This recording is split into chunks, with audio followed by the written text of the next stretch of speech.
ओम नमः शिवाय। दोस्तों, आप लोगों पर शिव जी और माता पार्वती की कृपा बनी रहे। आज इस वीडियो में हम सुनेंगे सावन मास का 9वां अध्याय। तो हम अध्याय शुरू करते हैं। ईश्वर ने कहा, हे सनत कुमार, अब शुक्रवार की कथा कहूँगा। मनुष्य श्रद्धापूर्वक सुनकर सारे कष्ट दूर हो जाएंगे। मनुष्य की पांडव वंश में उत्पन्न एक सुशील वाला राजा था। उसने बहुत प्रयत्न किए लेकिन उसे पुत्र नहीं हुआ। उसकी सुकेशी नामक पत्नी सर्वगुणों वाली थी। जब पुत्र प्राप्त नहीं हुआ तो वह अत्यंत दुखी रहने लगी। वह स्त्री स्वभाव के कारण 1 महीने कपड़े के टुकड़े को अपने पेट में बांधकर पेट की वृद्धि करती। इस साहस के कारण उसने गर्भधारण वाली स्त्री को खोजने पर पुरोहित की पत्नी को देखा। वह गर्भवती थी। कपटी रानी प्रसव समय में दाई के कार्य अन्य किसी स्त्री को इस काम के लिए नियुक्त किया। वह सूतिका को एकांत में बहुत धन दिया और अपने गर्भ के अनुकरण सारी बातें कह सुनाई। इधर राजा ने अपनी पत्नी रानी को गर्भवती जानकर प्रसन्न मन से किया। पुरोहित की पत्नी का प्रसव होने नजदीक आया। यह सुन दाई ने भी वचन रूप कार्य किया। पुरोहित की पत्नी गर्भवती थी, प्रसूति की बात जानती नहीं थी, अतः दाई की वाणी का बात सुनती। पुरोहित की स्त्री वंचना करानी। दाई ने उसके नेत्र को बांध दिया। पुत्र पैदा हुआ। उसे किसी के द्वारा राजमहल भिजवा दिया। राजमहिषी के समीप कोई नहीं जान सका। रानी ने पुत्र ग्रहण कर कहा, मुझे लड़का हुआ है, और सब जगह खबर कर दी। इधर दाई ने पुरोहित पत्नी नेत्र बंधन खोले। वे अपने साथ 1 मास की पिंडी लाई थी। पुरोहित पत्नी को उसी को दिखाया तथा विस्मय युक्त वाणी से यह अनिष्ट हुआ है। यह कहने लगी, पति से कहकर इसकी शांति करवाना। पुत्र नहीं हुआ तो नहीं सही, लेकिन आभा के साथ जीती रहो। पुरोहित पत्नी को प्रसव चिंता हुई। क्या इसने कपट किया है? यह संदिग्ध अवस्था में थी। ईश्वर सनत कुमार से कहा, राजा ने पुत्र की उत्पत्ति सुनी तो ब्राह्मणों को गज आशुरत आदि दान दिए। जो कैदी जेल खाने में थे उन्हें रिहा कर दिया। सूत नाम पे नामकरण कर नाम संस्कार किए। राजा ने उसका प्रिय व्रत नाम रखा। सावन मास के आ जाने से पुरोहित पत्नी ने शुक्रवार के दिन भक्ति द्वारा जीवंतिका का अर्चन किया। बहुत लड़कों के साथ जीवंतिका मूर्ति अर्पण कर प्रस्तुत माला से अर्चन कर 5 दीपक जलाए। गेहूं के पिसान के दीपक बनाकर उससे जलाती तथा आग में गेहूं के दाने को गृहस्थ में पकाकर भोजन किया। अक्षत फेंककर कहा, जहाँ भी मेरा लड़का हो, हे करुणा निधि, जीवंती उसे रक्षित रखना। यो प्रार्थना कर अथा कथा सुनकर यथाविधि माता को नमस्कार कर किया। जीवंतिका के प्रसाद से बालक दीर्घ आयु आयु हुआ उस दिन से उसकी पुत्र की माता को उस दिन से जीवंतिका उसकी माता के व्रत करने के कारण उसकी पुत्र की रक्षा करने लगी। कुछ काल बीत जाने पर राजा मर गए। पितृभक्त पुत्र ने पिता की परलोक क्रिया करी। तब मंत्री पुरोहित ने पुत्र को राज सिंहासन पर बिठाया। उसने प्रजा की रक्षा तथा कुछ समय के लिए कुछ दिन तक राज्य का मंत्री को राज्य का भार सौंपकर पिता के लिए गया जाने के लिए सोचा। उसने राजकीय वेश छोड़कर कार्तिक वेश बनाकर यात्रा की। किसी गृहस्थी के मकान में रास्ते में गृहस्थ कर वहाँ उस गृहस्थी के पत्नी को पुत्र पैदा हुआ। इसके पूर्व उसके 5 पुत्र क्रमश षष्ठी देवी मार चुकी थी, पर इस लड़के के हो जाने के कारण उस रात राजा वहाँ गया।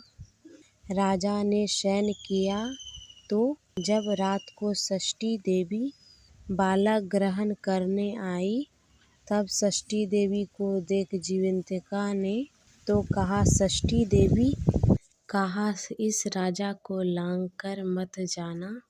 यो जीवंतिका के मना करने पर जैसे ही षष्ठी देवी आई वैसे ही खाली चली गई।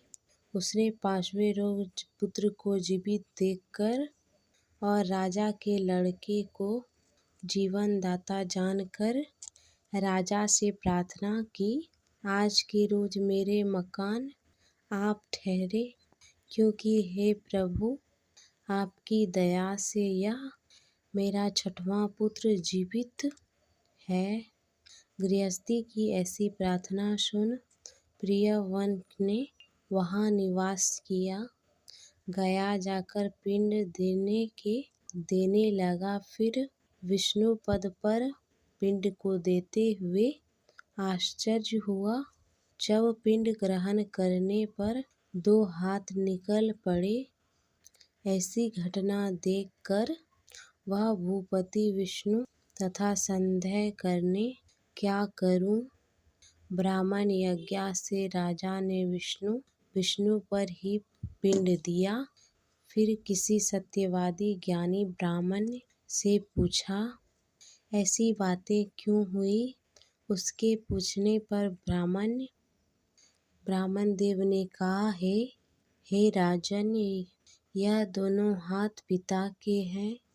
ऐसा क्यों हुआ, इसके जानकारी के लिए घर में जाकर माता से पूछो।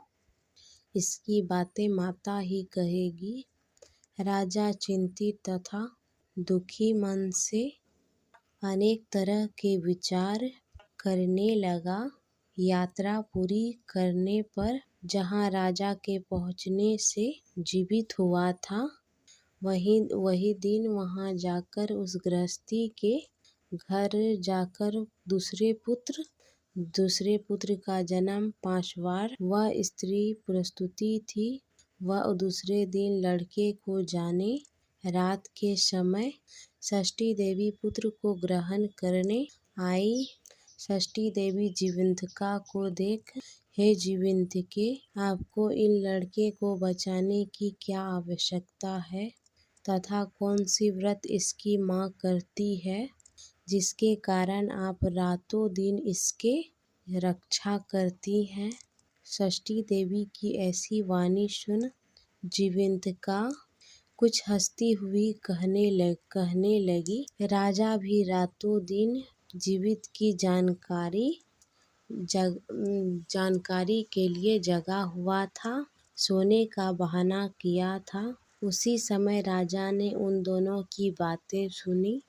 हे षष्ठी देवी, इसके माँ सावन महीने के शुक्रवार के रोज मेरा पूजन करती है तथा व्रत को सब नियम करती है। उसी नियम को मैं आपसे कहती हूँ। उसके माँ हरे रंग की कपड़ा, चोली तथा चूड़ी नहीं ग्रहण करती। चावल के धोने का जल को कभी नहीं नांगती।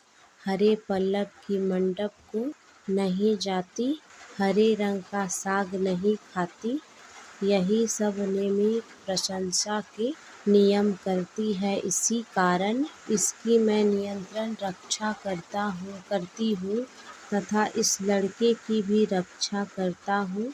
यह सब राजा सुनकर सुबह नगर में आया। राजा ने, हे माता, आप जीवंतिका का व्रत करती हैं तो उसकी क्या विधि है?